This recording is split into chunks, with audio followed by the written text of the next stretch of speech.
Greetings everyone, Zannrath here, and welcome back to more Everlasting Summer, where last time we had what I'm now going to inconspicuously call a sleepover with Ulyana in the library, where nothing inappropriate ever happened. And let's see, it was day 4, and we are going to go find Shurik. So let's go ahead and load back in, and go into that creepy, abandoned, whatever, old camp thing with Ulyana now. Count me in.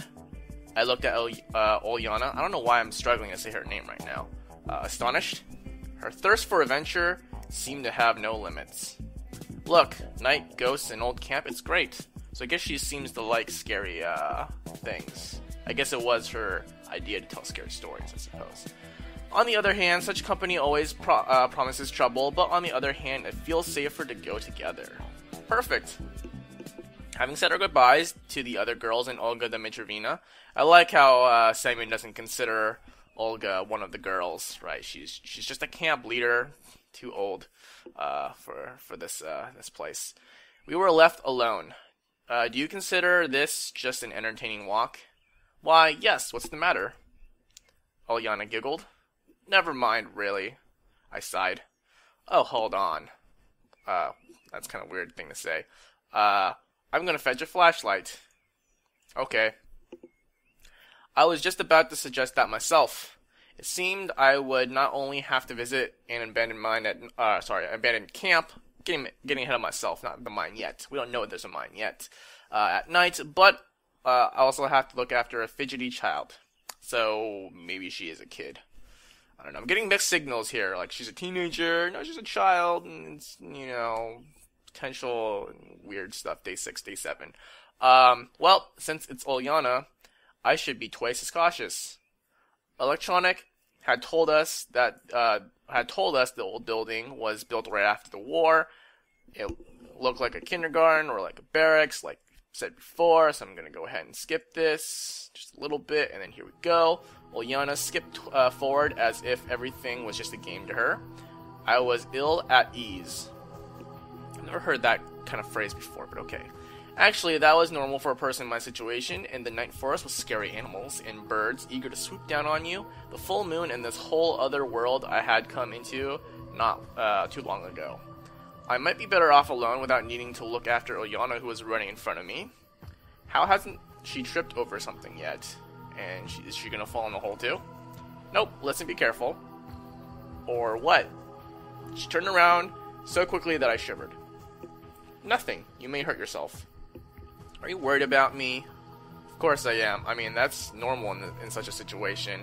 Ulyana pouted. Listen. I decided to continue our conversation. It's more relaxing and less scary this way. But what is it about that old camp? You were saying back there at the square? Yeah, it's a really scary place. They say that all the pioneers died there and became ghosts, which guard their last earthly refuge. I thought in all the other incarnations of this story, you said that it was a girl who fell in love with a guy, and then she killed herself, and the guy rejected her, and then he got hit by a bus. So now, why is everyone dead? What did they die from? It was kind of hard to believe her scary tales. How should I know? I wasn't born back then. Or maybe it's just one of those things it's like, okay, well, it's a different timeline, so there's a different story to it, but okay. We're not really on loop like that other guy kind of suggested, which would kind of fit the meta of this game, but hey. But you said it so confidently. I got information from a reliable source. Clearly she found it on Wikipedia. Actually, back then they did have Wikipedia. I don't think Wikipedia came out until the 90s, right? So... Or wait, hold on. Or was it 89? I really don't remember. Something happened in 89. Like tech-wise, or not tech-wise, internet-wise. Was the internet even there in 89? I don't know. And where would that be from? From Melissa? No, I'm pretty sure it wasn't. Not in the 80s. I'm pretty sure they did not have internet like we have internet today. Well, obviously, but like I don't think that the basis of our internet for today was there yet. I don't know. Not gonna tell you. So what happened next? They died and became ghosts? That's all. What do you mean, that's all? Wait, what did her story? How did her story go again? It was just that the boy hung himself, right? In in the library or whatever. Her story there is just like he hung himself. I don't know. He hung himself, and then he haunted and then people started disappearing, and that's it. Like, she has no, like, after story to her little stories, her little tales here. And now the souls of the dead pioneers roam around the camp and take everyone who dares to enter the world, of the dead. Wow, okay, move along. Time passed, we went deeper into the depths of the woods, where the trees enclosed everything. Suddenly I realized that the forest had gone completely silent, as if the night birds had hidden in waiting for something, and the insects had dug into the ground. Even the wind had died away. I imagined that the streams of moonlight breaking through the thick foliage were ringing like plucked strings.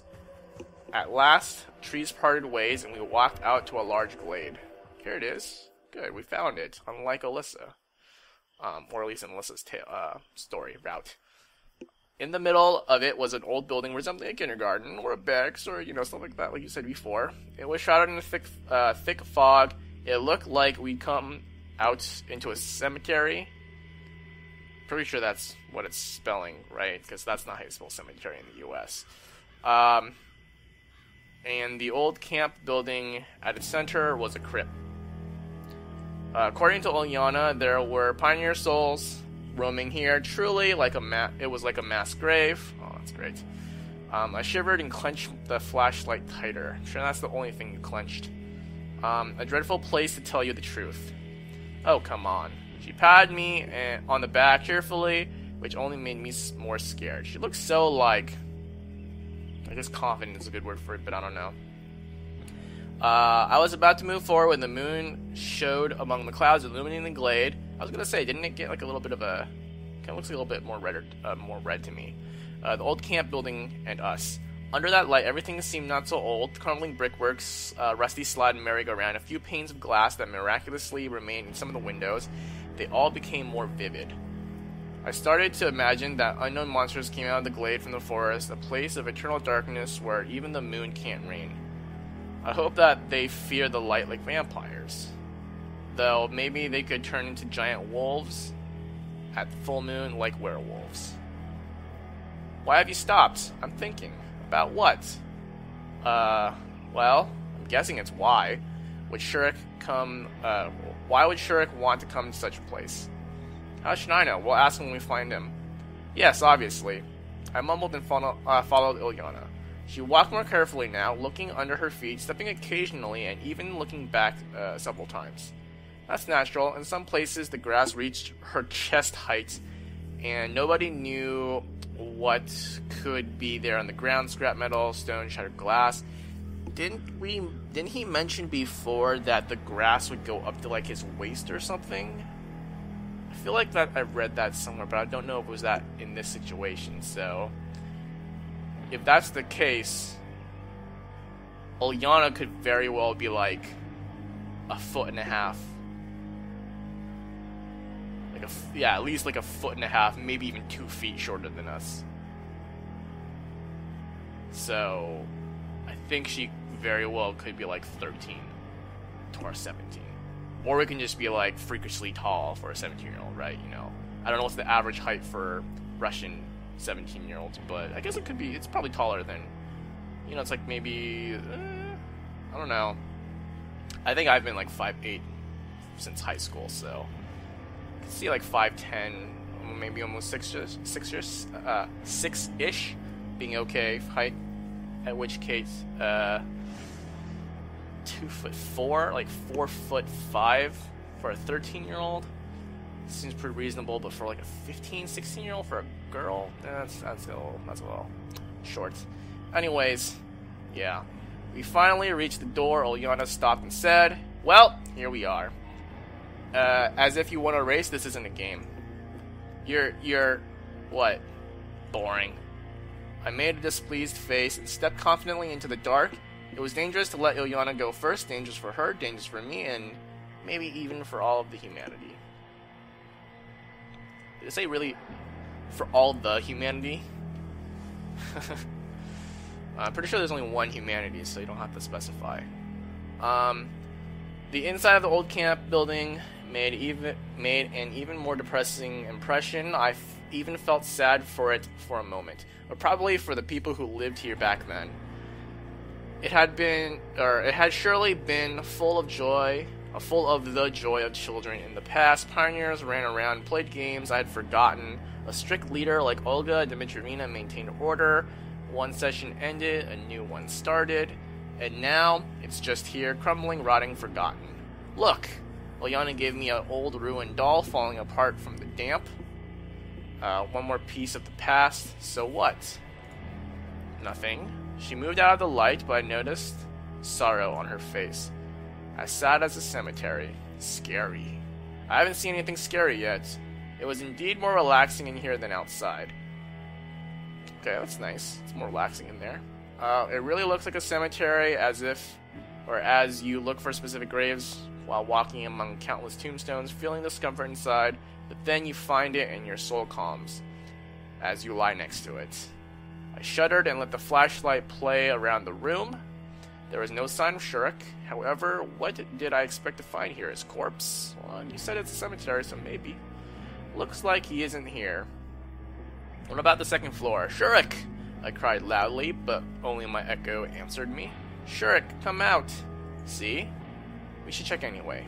Okay. So we're gonna go up instead of into the trapdoor. Okay, maybe not. There were no signs of life on the second floor either. Okay, so just use the same background for the second floor. I sat on the stairs and hung my head, feeling doomed. Where to next? We can't walk around the whole forest. I'm already sleepy.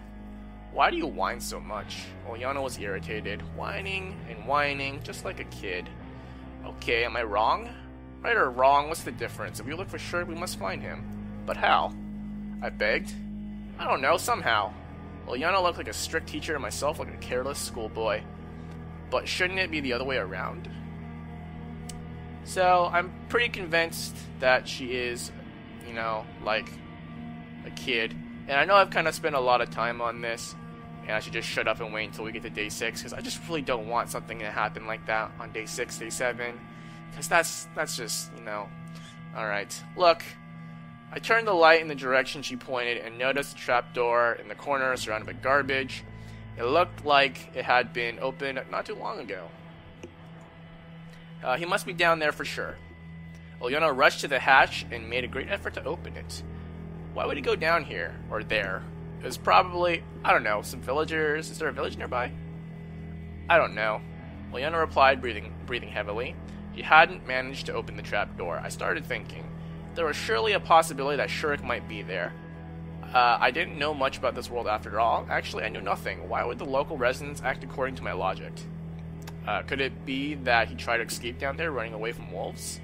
Are there any wolves, though? Maybe owls. They're bears. Not really, but I'm saying they're bears. Okay, let's check it out. I strained my muscles and managed to open the trapdoor.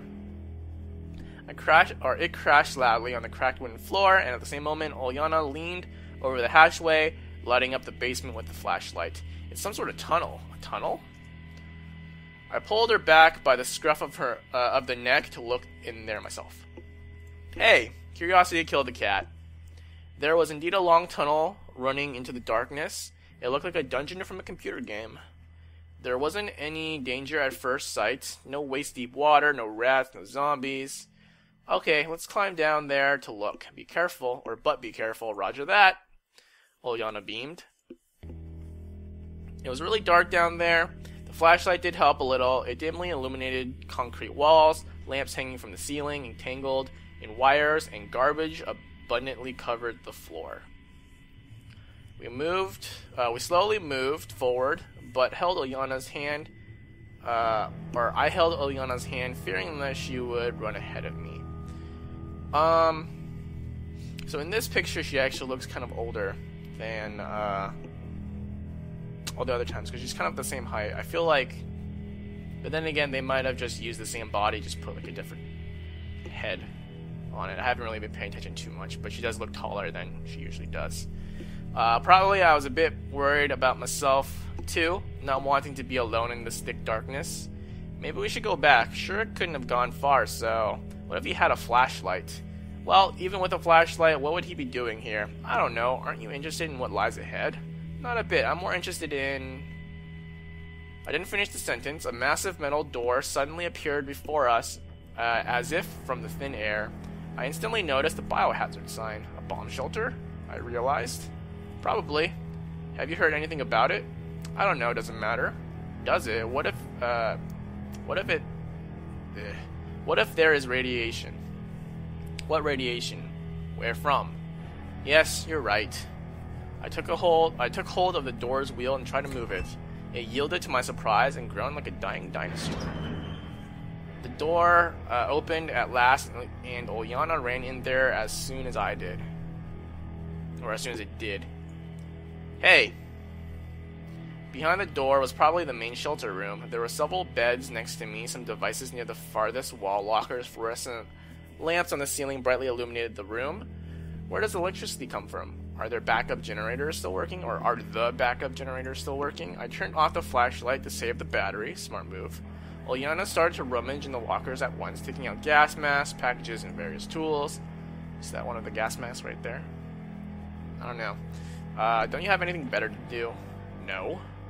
She looked at me with displeasure. I mean, what else can you do here? I sat on the neatly made bed and looked around one more time. Right across the room from me was a door, the same as the one we had entered.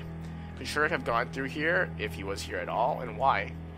Why the long face? Just tired. I honestly confessed. Then rest for a while. Ulyana jumped at me and pushed me in the chest. I reeled back in surprise and hit my head against the wall, of course. What are you doing? I grabbed her arms and pulled her towards me. She lost her balance and fell next to me. Ouch. You started this. Ulyana stuck out her tongue and sat up. Well, what's next? There, the other door. Oh, sure. Shurik predicted a nuclear war and decided to hide beforehand, did he? Maybe he did. Maybe.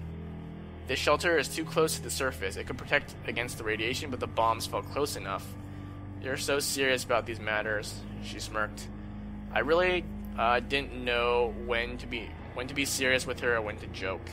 It seems like the age difference between us really matters here. Okay, so there we go, confirmed, maybe. How big is it? 10 years? What? She's 7? I mean, I don't think she would be 7. 10 may be reasonable, like 11, 12 maybe even, but she's 7. I don't know. Now I really hope something doesn't happen. I mean, I'm putting my faith in the developers not to do anything crazy like that, but still. I sighed and stood up from the bed. Okay, let's try. But that door was less compliant than the first one. The bolts creaked, but the wheel didn't budge centimeter. Seems jammed. Let me. Ulyana rested the door with a crowbar she got who knows where, and applied herself to it with all of her unimpressive weight. That gave us... nice, of course she got it. That gave us a chance. I helped her. Oh, okay, I helped her. And soon the door fell to the floor with a bang. The hinges turned out to be completely rusted. Seems that not everything was made to last back then.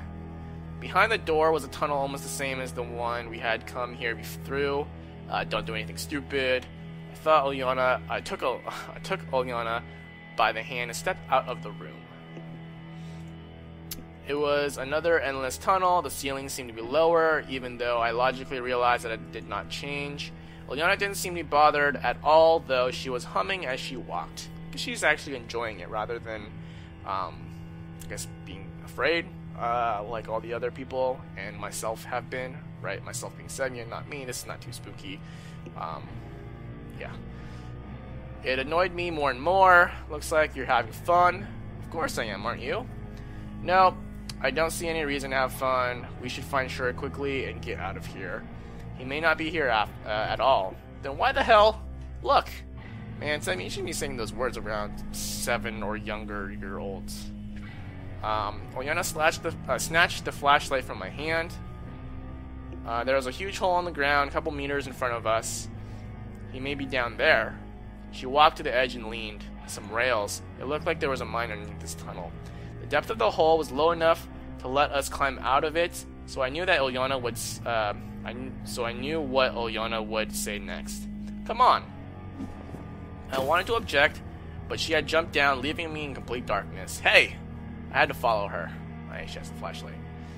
I don't know what they dug here for, but the mine had been abandoned for a long time. The planks had become damp, the rails were rusted, earth broke through the walls in some places. The whole tunnel leading into the unknown was suspicious. It looked like it was about to collapse and bury us. Come on. Olyana desperately pulled on my arm. Where to? Why? What would Shirk be doing here? What if... She made a serious face. What if he's sitting here somewhere, injured and waiting for help, and we just turn around and go, leaving him to die? I estimated the height of the ceiling one more time and walked slowly after the restless Olyana. Did he do that before? I don't think he did. So we reached the fork. Let's go to the right.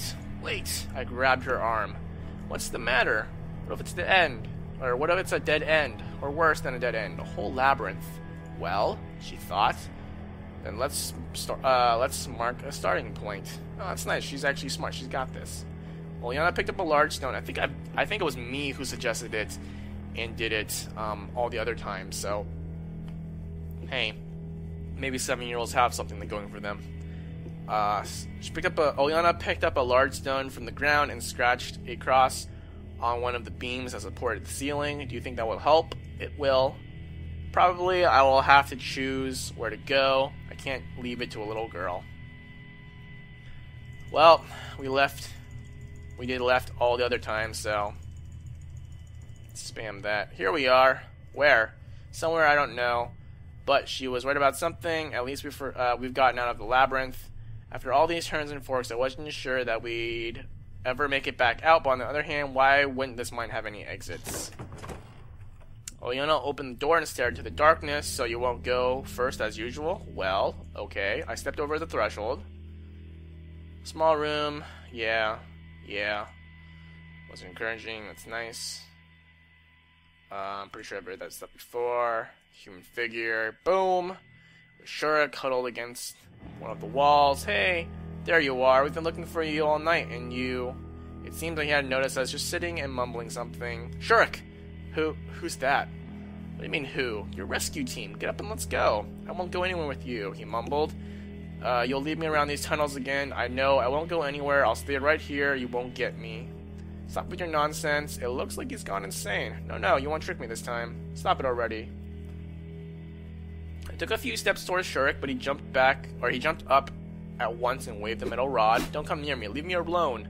Calm down. It's me, Semyon. Don't you recognize me? Semyon? No, you're not Semyon. I noticed that Olyana, who was standing next to me, had disappeared somewhere. You're not Semyon. And I'm going to lunge. In the trembling light, Shurek's hand appeared for a moment, wielding the metal rod. I covered my head instinctively. Is she going to hit him with a flashlight? Nothing. When I opened my eyes, he had already disappeared. Olyana stood next to me and giggled, holding the metal rod, just like a scout. Yeah, a scout. From somewhere far off, the devilish laughter of Shurek was heard. He ran away. Screw him, I don't care if he dies here. I spat on the floor and leaned against the wall. If it hadn't been for Olyana, who did absolutely nothing based on what this game is telling me, I wasn't prepared for that. Shurek might not have killed me, but it could have seriously injured me. To be left lying here injured would be equivalent to death. We don't know when help will arrive, and would they be able to find me in this labyrinth. Why the hell did I agree to come here? Indulging that girl. You look like you're going to kill somebody. So what did she do? All it said was, he lunged, closed my eyes, Olyana was giggling, and she had the metal rod. I was going to say she hit him in the head with a flashlight or something, but I guess we'll never know. If a good candidate presents itself, Olyana shuddered. No, not you. Oh, God. It might be nice to spank you. Hopefully not non-sexual, a non-sexual spank. But there's no reason to kill you. She smirked. Yet, oh, you. Okay, it's definitely time to get out of here. I don't know, I'm just still caught up on that spanking, okay. They can send their special forces, rescue teams, Ghostbusters, whatever tomorrow. I don't care. Will we go back? I looked around the room once again and noticed the door to my left. Wow. The door was just like the bomb shelter, a massive metal one. I pulled the wheel a couple times, but it just creaked dully. If only I had that crowbar. It doesn't work? Well, she has the metal rod, right? I don't think we saw this door before. Oh man, never noticed this before. Is this a comic, or is this like safety instructions or something? I don't know. Ulyana asked in a depressed voice. No, actually, I didn't have any strength left. In another situation, I would strain myself, ask Ulyana to help, look for something to use as a lever, but now I just wanted to get out of this mine. I wanted to hope that there was a path of least resistance for us to take, and that meant hoping that I remember the way through the labyrinth. Let's go back. Okay. She smiled and took my hand. And we'll get this nice little scene again.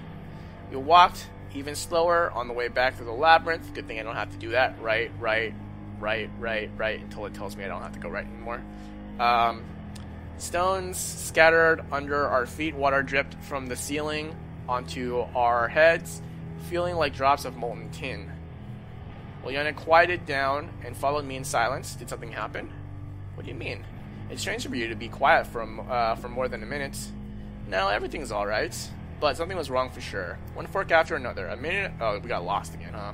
A minute ago, I was certain that the next corner I would see the cross Ulyana had scratched before. I was wrong. My faith in my ability to guide us was melting away with each second, just like that molten tin. Well, whatever.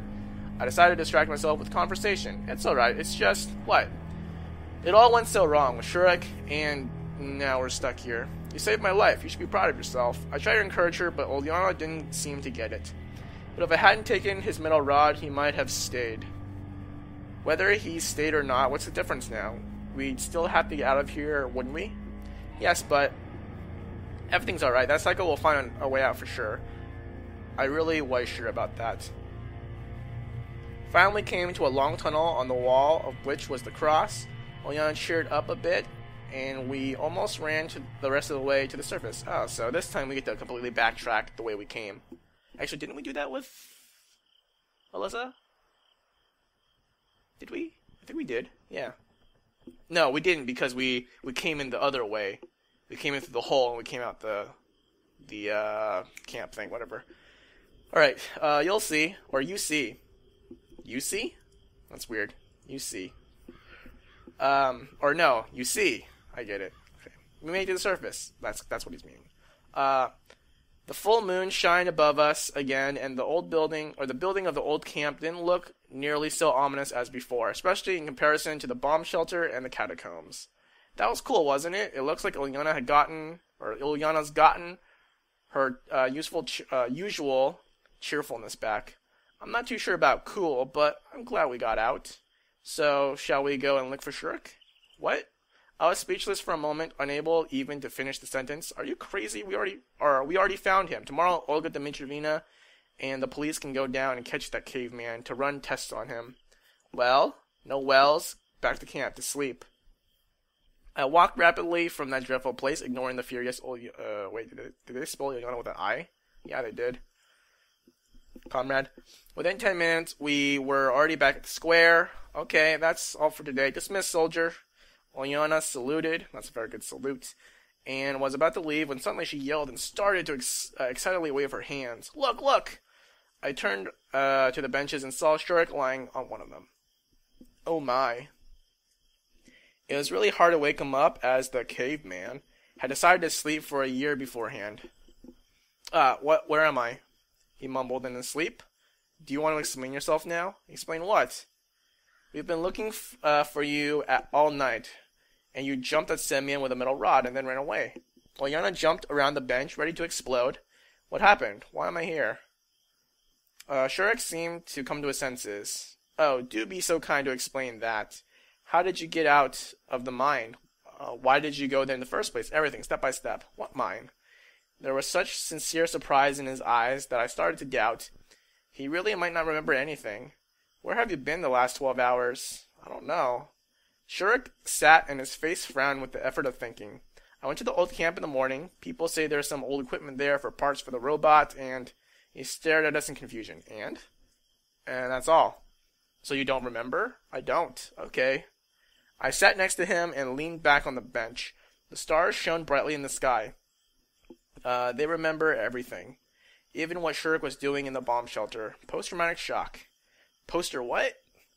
Such symptoms are experienced by people after heavy stress, after disaster, for example. Shurik remarked with a smart look on his face. You should sleep now. Yes, but we'll speak tomorrow. Shirk looked at me for some time, but then he got up and slowly walked to his cabin without saying a word. So what's with him? He probably forgot everything that happened at the or in the mine. He's lying. Look, why would he have to lie? So he wouldn't have to answer for what he tried, or for when he tried to attack you with the metal rod. She said uncertainly. Doesn't look like it, and doesn't matter now? It does. We must find out. The criminal must be punished. If that rule was applied to you, you would have been placed under house arrest a long time ago, or worse. What does that have to do with this? I don't leap at people with a rod. It wasn't intentional. He's lying. He may be lying. I was really exhausted after today, especially this night, and I really didn't care whether I really didn't care whether was Shurek speaking the truth or just pretending to. It really looked like he doesn't remember anything. I'm going to sleep. Then Ilyana jumped up and stood on her tiptoes. Good night.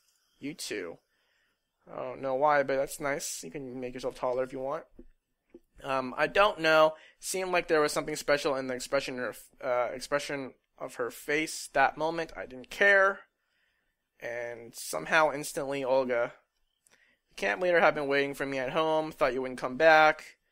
I would have expected any reaction from Olga Dmitrievna except that one. Since you went with Olyana, aren't you supposed to worry about us? Why should you have that kind of smile on her face? Why should I? You're okay. Oh, okay then. I needed the strength to read this stuff, because pretty much the same as before, I'm pretty sure. Nope, just kidding. Slightly different. Okay then, I neither the strength nor will to argue with the leader, or to find out the reasons for her behavior. I took my clothes off and crawled under the blanket. It's all too much for a single person. Looking for Shurek in the dungeon was a job for search and rescue professionals. Doing it with Ilyana for certified madmen. Madmen, okay. But it was, in a way, fun. I fell asleep with a smile on my face.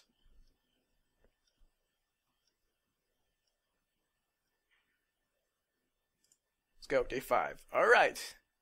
I think this is a good place to stop. Let's go ahead and end it before that little, like, loud noise jump scare thing. I don't know if it's supposed to be a jump scare or not, but it was the big loud noise. Yeah, let's go ahead and stop here. And did we learn anything different? Well, I guess in the face of danger, Ilyana, I think, well, so yeah, so she was the only person who was not scared going there, right? So, I guess she likes scary things, or maybe she has that kind of, I don't know, I feel like children either are just, like, very easily scared, or have, like, almost no sense of fear until, like, something actually happens, right? Whereas, like, you're either just, like, afraid, or, like, you have no fear in doing something, like, going into the unknown until something actually happens, right? It's like, hey, let's go ahead and just play in this random forest until, you know, Slender Man comes out and takes you to his cabin, or whatever that story was, you know. So yeah, that's basically it. We will continue next time with Olyana's route, and we're getting close to that date, and you know, day 6, day 7. Wonder what's gonna happen. I'm gonna guess, you know what? I'm gonna say that nothing sexual is gonna happen. She's just gonna have like a little crush on us, and she's gonna call us Oni-chan or something, like whatever brother is. I can't remember which one is brother and which one is sister and which one is older and which one's younger, at least in Japanese. But I'm gonna guess that's how it ends, right? That's the good ending. She's gonna think of us as a brother, and we see her in the real world or whatever. So that's what's gonna happen. Anyways, we'll figure it all out next time, or maybe another episode after that. I don't know. But yeah, until then, thank you for watching. Bye.